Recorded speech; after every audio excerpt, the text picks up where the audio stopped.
சென்னை துரைப்பாக்கத்தில் அரசு மேல்நிலைப் பள்ளியில் +2 பொதுத் தேர்வுகளுக்கான ஏற்பாடுகள் குறித்து பள்ளிக்கல்வித்துறை அமைச்சர் செங்கோட்டையன் ஆய்வு செய்து வருகிறார். தற்போது நேரலையில் பார்த்துக் கொண்டிருக்கிறோம். கூடுதல் விவரங்களை செய்தியாளர் ராஜேஷிடம் கேட்கலாம். ராஜேஷ், விவரம் சொல்லலாம். வணக்கம். தமிழகம் மற்றும் புதுச்சேரியிலே இன்றைக்கு 12ஆம் வகுப்புகளுக்கான பொதுத் தேர்வுகள் துவங்குகின்றன. இந்த ஆண்டு 12ஆம் வகுப்பு பொதுத் தேர்விலே பல்வேறு புதிய மாற்றங்கள் கொண்டு வரப்பட்டிருக்கின்றன. வழக்கமாக மாணவர்கள் மொத்த மதிப்பெண் 1200 மதிப்பெண்களுக்கு தேர்வுகளை எழுதுவார்கள். ஆனால் இந்த முறை 600 மதிப்பெண்களுக்கு எழுதுகிறார்கள். எனவே இந்த புதிய நடைமுறையில் எழுதக்கூடிய மாணவர்களுக்கு தேவையான ஏற்பாடுகள் அனைத்தும் சரியாக செய்யப்பட்டுள்ளதா என அமைச்சர் தற்போது ஆய்வினை மேற்கொண்டு வருகிறார். தற்போது சென்னையை அடுத்து இருக்கக்கூடிய அந்த துரைப்பாக்கம் இடத்திற்கக்கூடிய அரசினர் மேல்நிலைப் பள்ளியில்தான் அமைச்சர் செங்கோட்டையன் அவர்கள் தற்போது ஆய்வு மேற்கொண்டு வருகிறார். அவரோடு கல்வித்துறை சார்ந்த அதிகாரிகள் மற்றும் பள்ளிக்கல்வித்துறை செயலாளர் உள்ளிட்டோரும் இருக்கிறார்கள். இங்கே இந்த மையத்திலே சுமார் 1000க்கும் மேற்பட்ட மாணவ மாணவிகள் இந்த 12ஆம் வகுப்பு பொதுத் தேர்வை இன்றைக்கு எழுதுகிறார்கள். இந்த மாணவர்களுக்கான அந்த வசதிகள், அதாவது காற்றோட்டம், வெளிச்சம், அந்த வரிசையின்படி அந்த சேர் போன்றவை அமைக்கப்பட்டிருக்கிறதா போன்ற விவரங்களை எல்லாம் தலைமை ஆசிரியரும் கேட்டு அறிந்து கொண்டார். அதன் பின்பு மாணவர்கள் அமர வைக்கப்பட்டிருக்கக்கூடிய அந்த வகுப்பறைகளை தற்போது சென்று கொண்டிருக்கிறார். அங்கே மாணவர்களுக்கு தேவையான அந்த வசதிகள் எல்லாம் செய்து கொடுக்கப்பட்டிருக்கிறதா என்பது குறித்து ஆய்வு செய்து வருகிறார். ஏற்கனவே இது குறித்த அந்த நடவடிக்கைகள் கடந்த வாரத்துக்கு முன்பே முழுமையாக முடிக்கப்பட்டிருந்தாலும் அதை அமைச்சரை நேரில் தற்போது வந்து பார்வையிட்டு வருகிறார். இன்றைக்கு தொடங்கி இருக்கக்கூடிய இந்த பொதுத் தேர்வுகள் வருகின்ற மார்ச் மாதம் 19ஆம் தேதி வரை நடைபெற இருக்கின்றன. அதே போல இந்த தேர்வுகளுக்கான முடிவுகள் வருகிற ஏப்ரல் மாதம் 19ஆம் தேதி வெளியிடப்படும் என்றும் பள்ளிக்கல்வித்துறை சார்பில் தெரிவிக்கப்பட்டிருக்கிறது. தமிழகம் மட்டுமல்லாமல் புதுச்சேரியிலும் சேர்த்து இந்த தேர்வுகள் ஒரே நாளில் துவங்கி ஒரே நாளில் முடிவடைய இருக்கின்றன. இந்த பொதுத் தேர்வுக்காக இந்த இரு மாநிலங்களுக்கும் சேர்த்து 2941 தேர்வு மையங்கள் அமைக்கப்பட்டிருக்கின்றன. அதே போல தமிழகம் மற்றும் புதுச்சேரியை சேர்ந்த 8 லட்சத்துக்கும் மேற்பட்ட மாணவ மாணவிகள் இந்த தேர்வை இன்றைய தினம் எழுத துவங்குகிறார்கள். அதிலே சுமார் 4,60,000 மாணவிகளும் 4,10,000 மாணவர்களுமாக இந்த தேர்வுகளை எழுதுகிறார்கள்.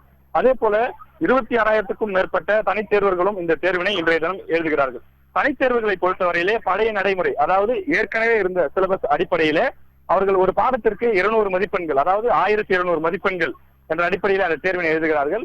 ஆனால் இந்த ஆண்டு புதிதாக 12வது எழுதக்கூடிய மாணவர்கள் ஒரு பாடத்திற்கு 100 மதிப்பெண்கள் என்ற வீதம் 6 பாடத்திற்கு 600 மதிப்பெண்களுக்கு இன்று நடைபெறக்கூடிய அந்த தேர்வினை எழுதுகிறார்கள்.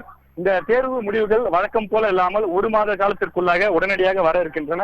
ஏனென்றால் இங்கு 12ஆம் வகுப்பு தேர்ச்சி பெறக்கூடிய மாணவர்கள் இந்தியா முழுவதும் இருக்கக்கூடிய உயர்கல்வி நிலையங்களில் சேருவதற்கு உடனடியாக அந்த தேர்வு முடிவுகளை வெளியிடும் போது அவர்கள் அந்த மற்ற கல்வி நிறுவனங்களில் சேர்ந்து பயனடைவதற்கு ஏதுவாக இருக்கும் என்ற அடிப்படையில இந்த விரைந்து நடைபெறக்கூடிய அந்த நடைமுறையானது புதிதாக அறிமுகப்படுத்தப்பட்டுள்ளது. அதே போல இன்றைக்கு இந்த 10 மணிக்கு தூங்கக்கூடிய இந்த தேர்வானது 12:45 மணிக்கு முடியும் என்று பள்ளிக்கல்வித்துறை சார்பில் தெரிவிக்கப்பட்டிருக்கிறது. முதல் 15 நிமிடங்கள் வினாத்தாளை படித்து பார்ப்பதற்காக மாணவர்களுக்காக வழங்கப்படுகின்றது. அதனைத் தொடர்ந்து 2.5 மணி நேரம் அந்த தேர்வுகளானது நடைபெற இருக்கிறது. அதே போல தேர்வு அறையினுடைய கண்காணிப்பாளர்களாக தமிழகம் முழுவதும் 44,400 ஆசிரியர்கள் அறை கண்காணிப்பாளராக நியமிக்கப்பட்டிருக்கிறார்கள். எனவே எந்த இடத்திலும் எந்த விதமான பிரச்சனையும் எதுவும் ஏற்படாமல் மாணவர்கள் மிக சரியாக கவனமோடு தேர்வுகளை எழுதி நல்ல மதிப்பெண்களை பெற வேண்டும் என்று அமைச்சர் கூட ஏற்கனவே வாழ்த்து தெரிவித்திருந்தார். அதே போல ஒழுங்கீனமான செயல்களில் எந்த மாணவர்களும் ஈடுபட்டுவிடக் கூடாது என்பதை கண்காணிப்பதற்காக 4000க்கும் மேற்பட்ட தனிப்படை ஆசிரியர்கள் அமைக்கப்பட்டிருக்கிறார்கள்.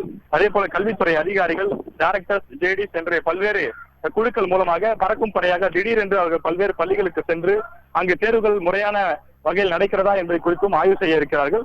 அந்த அடிப்படையிலே தான் அமைச்சரும் கூட தற்போது இங்கு துரைப்பாக்கத்தில் இருக்கக்கூடிய அரசினர் மேல்நிலைப் பள்ளியில் தற்போது அந்த ஆய்வினை மேற்கொண்டு வருகிறார். இந்த பள்ளியிலே வரக்கூடிய வளாகத்தில் பொதுமக்களோ அல்லது பெற்றோர்களோ யாரும் உள்ளே வரக்கூடாது. இந்த தேர்வு நடைபெறக்கூடிய இடத்திலிருந்து ஒரு 100 மீட்டர் அளவிலே தடை செய்யப்பட்ட பகுதி என்று அறிவிப்பு பலகைகள் வைக்கப்பட்டு பெற்றோர்கள் ஆங்காங்கே மாணவர்களை வழி அனுப்பி குடிதண்ணீர் வசதி, காற்றோட்டம், வெளிச்சம் போன்றவையும் ஒவ்வொரு தேர்வு அறையிலும் முறையாக வைக்கப்பட்டிருக்கிறது. அதே போல எந்த பள்ளிகளும் எந்த விதமான முறைகேட்டிலும் ஈடுபடக்கூடாது என்று பள்ளிக்கல்வித்துறை சார்பிலே தெரிவிக்கப்பட்டிருக்கிறது. ஒருவேளை ஏதேனும் பள்ளிகள் முறைகேடுகளில் ஈடுபடுவது கண்டுபிடிக்கப்பட்டால் அப்பள்ளியினுடைய அங்கீகாரமே ரத்து செய்யப்படும் என்றும் பள்ளிக்கல்வித்துறை சார்பிலே தெரிவிக்கப்பட்டிருக்கிறது.